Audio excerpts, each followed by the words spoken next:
అందరికీ hi, this is సింధూరామ్. ఈరోజు నేను మా పెరట్లోని మామిడి చెట్టును చూపిస్తున్నాను. ఏంటి మామిడి చెట్టులో ఏముంది స్పెషల్ అనుకుంటున్నారా? అవునండి, ఆ చెట్టు నాకెంతో స్పెషల్.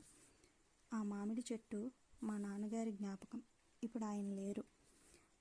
అది మా నాన్న వేసిన మొక్క. చూడటానికి చిన్నగా ఉన్నా ఎక్కువ కాయలు కాస్తుంది. అలాగే దాని పళ్ళు చాలా తీయగా ఉంటాయి. మొదట నాన్నకు పెట్టిన తర్వాతే మేము తింటాం.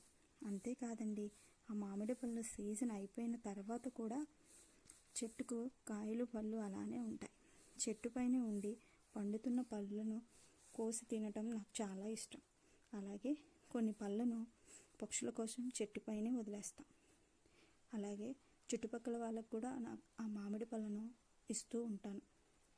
అది చాలా టేస్టీగా, యమ్మీగా, తీయగా చాలా చాలా బాగుంటాయి. అలాగే నా వీడియో మీకు నచ్చినట్లయితే షేర్ చేయండి, లైక్ చేయండి, సబ్స్క్రైబ్ చేసుకోండి.